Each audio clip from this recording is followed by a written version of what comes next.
Okay, so I've decided to come outside and study for my RICA. I've already taken my notes on the different core reading instruction model.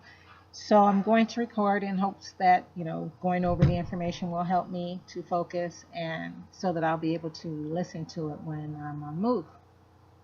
Taking the test on Thursday, July 23rd, 2015.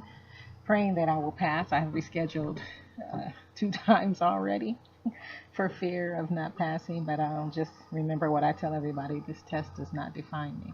So take it again, I take it again. All right. So I'll start with listing the 6 components of the core reading instruction model. The first is assessment and planning. Second, teach decoding for students that don't read.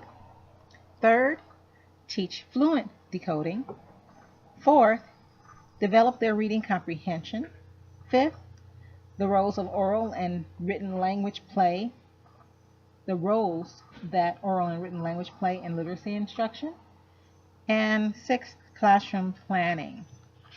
Later on, we'll see that they're described a little differently. Okay? Okay. So in level 1, we have to do assessments. And so it says we need to look at how a particular child uses or neglects skill strategies in their reading. What is their independent reading level? Okay. So in order to find out what their independent reading levels are, we need to do informal inventories, running records, and miscue analysis. You remember those because we did those in the RICA course that we just took this past term. So an informal reading inventory, also known as IRI, should be conducted by doing grade level read alouds. They're grade level determinants that kind of describe what type of material the child is reading. They are the frequency of words, letter combination complexity, and the number of syllables in a word.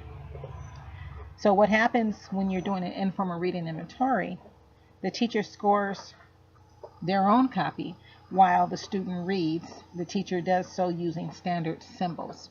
Okay, I will be referring to the symbols that were taught to us in the RICA course, but from what I understand, we won't have to know those.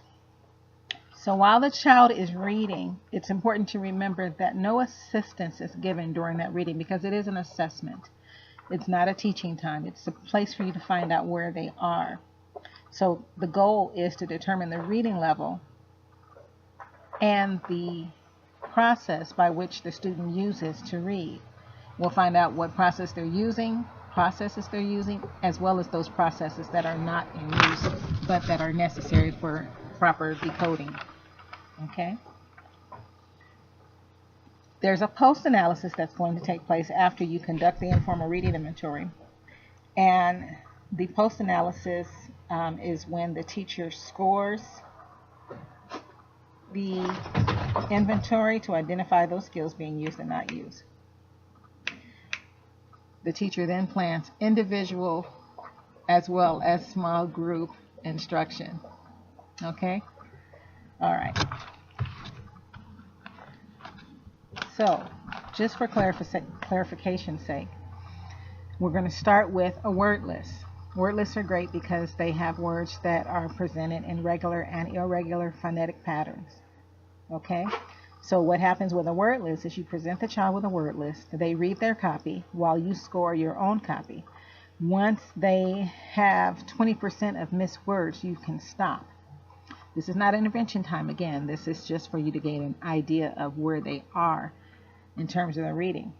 By using that word list, you can then go on to select a book for your informal reading inventory for your running record. That is probably a level or 2 below where they demonstrated they could read words from on the list.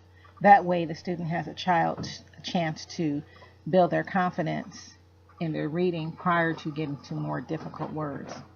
Okay? They need to be able to read with 80% accuracy. That allows them to, I said that already. Right. Okay? So, Once you've done those things, you should be able to determine their independent level of reading and their frustration level of reading by following simple formulas. Okay. Total number of words read. Wait. Oh, shoot.